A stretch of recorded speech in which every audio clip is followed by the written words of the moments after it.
ہر بندہ اپنا اپنا کھاتا کرے، الگ الگ کھاتا. جی ویلکم بیک ناظرین. اب ہم جو ہے نا وہ کمرے سے اٹھ کر عبدالحمید صاحب کے ان کے جو ہے یہ یہاں پر میٹ پہ آ گئے، اور پیچھے آپ دیکھ رہے ہیں کہ جو ہے بچے وہ اپنی پریکٹس بھی کر رہے ہیں اور اپنا ایک جو ہے نا وہ نظام بھی بنا رہے ہیں، اور کوچنگ چل رہی ہے، یہاں پر ایک نظام چل رہا ہے. اچھا سر، گفتگو کا سلسلہ جہاں سے ٹوٹا تھا وہاں سے شروع کرتے ہیں.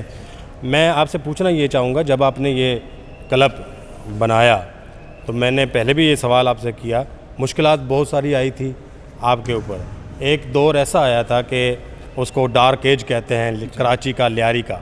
اس دوران کتنی مشکلات تھی آپ کو؟ اللہ کا کرم، کوئی مشکل نہیں تھی. اللہ کا لاکھ احسان. سنگل ڈے ہم نے کلاس بند نہیں کی، سنگل ڈے کلاس نہیں کی. مین گیٹ بند ہو جاتا تھا، سامنے والا کھولتے تھے، اور جب دیکھتے تھے حالات بہت زیادہ خراب ہیں، ہم بچوں کو گھر تک خود ہی چھوڑنے گئے. اور جو بھی تھے گینگ وغیرہ جو بھی تھا وہ اللہ نے بڑا کرم کیا ہوا تھا. میں بڑا اللہ کا شکر گزار ہوں. کوئی ایسا انسیڈنٹ نہیں ہوا کہ ہم نے کوئی کلاس بند کی اس میں. مطلب وہ رسپیکٹ کرتے تھے وہ لوگ بھی؟ سب عزت دیتے، سب عزت دیتے. اچھا یہ جو پیچھے بچے ہمارے پریکٹس کر رہے ہیں، ان کا جو یونیفارم ہے یہ کہتے ہیں کہ بہت مہنگا ہے، تو یہ بچے خود اپنا یونیفارم لیتے ہیں؟ نہیں، ہم لیاری میں رہتے ہیں تو افورڈ نہیں کر سکتے. اب یہ پچھلے بار نیشنل گیم ہوئے تو ہم نے لاہور سے ان کے لیے ڈریس پشاور منگائے، اس کو آن لائن پیمنٹ کر لی. ایک ڈریس ہمیں تقریباً 4000 کا پڑ گیا تھا وہ، اور یہ کمپلسری ہے، اس کے بغیر وہ اس میں ٹریننگ نہیں. یہ کاتا کا ہوتا ہے، کاتا میں کرنی ہوتی ہے، پھر ان سے لے کے پھر ہم اپنے پاس رکھ لیتے ہیں. جب ایونٹ ہوتا ہے پھر ہم اس میں استعمال کرتے ہیں. اچھا بڑا اعتراض ہوتا ہے کہ بھئی یہ جب بھی دیکھو کوئی چیمپئن جو ہے نا وہ لیاری سے کیوں اٹھتا ہے جی؟ یہ لیاری کیا ہے؟ کہ اس اعتراض کا کیا جواب دیں گے آپ؟ نہیں، لیاری والوں میں پاگل پن ہے اسپورٹس میں، بالکل پاگل ہے، بالکل پاگل ہے. میں نے دیکھا ہے نا کہ فٹ بال والا، باکسنگ والے، جمناسٹک، سائیکل والے بیچارہ نہ اپنی ڈائٹ کو دیکھے گا، نہ اپنی میڈیکیشن کو دیکھے گا، نہ فزیکل کو دیکھے گا. لگا رہے گا 24 گھنٹے لگا رہے گا. کھائے گا کیا؟ وہ دال کھائے گا، ہم کہتے بجیے کھائے گا. اس طرح کی چیزیں کھا کے وہ کرے گا، مگر اس کا رزلٹ تو آپ دیکھیں نا کیا ہے. اگر ان کو تھوڑی سی سپورٹ دی جائے، تھوڑی سی سپورٹ، تھوڑی سی ایجوکیشن دی جائے تو یہ آسمان پہ جا سکتے ہیں. بس تھوڑی سی تعلیم کی ضرورت ہے بس. یہ جو نوجوان جن کی آپ تربیت کر رہے ہیں یہ تو ہماری فورسز کے لیے بڑے اہم نوجوان ہیں، جیسے پولیس ہوگی، جیسے فوج ہو گئی ہے، جیسے اور ہماری نیوی ہو گئی. ان کے لیے تو یہ بڑے اہم ہیں. کیا ان کی بھرتیوں کے لیے جب ان کی بھرتیاں ہوتی ہیں فوج، پولیس، نیوی وغیرہ یا دیگر جو ہے نا ایسے اداروں کی، تو آپ سے رابطہ کیا جاتا ہے اس سلسلے میں؟ ہاں، آرمی والے رابطہ کرتے ہیں. آرمی والے خاص طور پر رابطہ کرتے ہیں کہ ہمیں کراٹے والے دیں. اچھا، اس کے علاوہ پولیس وغیرہ والے رابطہ نہیں کرتے. وہ اشتہار دے دیتے ہیں کہ فزیکل فٹنس کا ٹیسٹ ہوگا، اس کے بعد اس میں دیکھیں گے بس، اور وہ ایسا سچ نہیں ہے بس. مطلب پولیس والوں کا جو ہے نا کراٹا شاید جو ہے نا وہ ان کا مطمع نظر نہیں ہوتا. ان کا مطمع نظر یہ ہوتا ہے جس کا پیٹ بڑا ہو اس کو جو ہے نا وہ لے کے آئیں گے. ٹھیک ہے. اچھا سر، کبھی آپ کے ساتھ ایسا ہوا ہے جب نوجوانی میں تھے، کراٹے سیکھا ہوا تھا، کوئی آپ سے بدتمیزی کر رہا ہے تو آپ نے جناب فوراً کک مار کے اس کے جبڑے توڑ دیے ہوں؟ نہیں، نہ پہلے ہوا کبھی، نہ آج تک ہوا. اور جہاں میں سمجھتا ہوں کہ انشاءاللہ آئندہ بھی ایسی کوئی چیز نہیں ہوگی. ہر بندے کا اپنا ایک ایٹیٹیوڈ ہونا چاہیے کہ کوئی آپ سے بدتمیزی نہ کرے. وہ آپ کو بیہیویئر ایسا ہونا چاہیے. اچھا، بیہیویئر ایسے ہونے چاہیے، لیکن یہ میرے خیال میں کوئی تربیت کا بھی کوئی ایسا حصہ ہوتا ہے کہ بھئی یہ آپ نے یہ عام پبلک پہ نہیں یوز کرنا، یہ کھیل ہے. وہی بات ہے کہ آج کل کے جدید دور میں تو اس طرح کی چیز نہیں. جب ہم ٹریڈیشنل کراٹے کی بات کرتے باقاعدہ اس میں حلف لیا جاتا ہے کہ جی آپ نے اس کو یوز نہیں کرنا ہے بالکل جب تک آپ کی جان پہ نہیں آئے. اب وہ چیز ایتھکس وہ ختم ہو گئی. وہ کوڈ آف ایتھکس ہوتا تھا کراٹے میں، اب وہ نہیں رہا. اچھا ناظرین، یہاں پر ہم آپ کو ایک نوجوان سے ملواتے ہیں. آپ سن کر حیران ہو جائیں گے کہ وہ نوجوان جو ہیں وہ پاکستان کے لیے انہوں نے کیا کیا کیا ہے. مطلب میں تو باقاعدہ میں نے اس کو سلوٹ کیا اس نوجوان کو، اور وہ اسی کلب کا جو ہے وہ ایک آپ سمجھے کھلاڑی ہے، اسی کلب کا ایک فرد ہے. یہیں سے اس کی تربیت ہوئی، یہیں سے اس نے جو ہے نا وہ کوچنگ کا ایک نظام لیا، اور یہی ان کے اساتذہ میں شامل ہیں عبدالحمید صاحب. عبدالحمید صاحب نے جو تحفہ دیا ہے آپ کے جو مطلب اس پاکستان کو، وہ ہے سعدی عباس جلوانی. جی سر، کیسے ہیں آپ؟ بہت بہت شکریہ. سعدی عباس جلوانی، اس سے پہلے کہ میں آپ سے گفتگو کروں، میں ذرا تھوڑا سا بتانا چاہوں گا اپنے ناظرین کو کہ آپ ماشاءاللہ کیا ہے، سعدی عباس جلوانی نیشنل چیمپئن ہیں جی لگاتار ابھی تک 2005 سے ابھی تک لگاتار چیمپئن ہے، انڈیفیٹیبل. اور انہوں نے کیا کیا، ایشیا کا گولڈ میڈل بھی ان کے پاس ہے ماشاءاللہ سے، اور پھر یو ایس اوپن کا گولڈ میڈلسٹ ہے، کامن ویلتھ کا گولڈ میڈلسٹ ہے، عرب لیگ کا گولڈ میڈلسٹ ہے. اتنے گولڈ میڈل. بس یہ کہ شروع سے شوق تھا اور اللہ تعالیٰ نے ساتھ دیا، اساتذہ والد والدہ کی دعائیں تھیں، تو اس کی وجہ سے الحمدللہ سارے اعزازات پاکستان کے لیے حاصل کیے.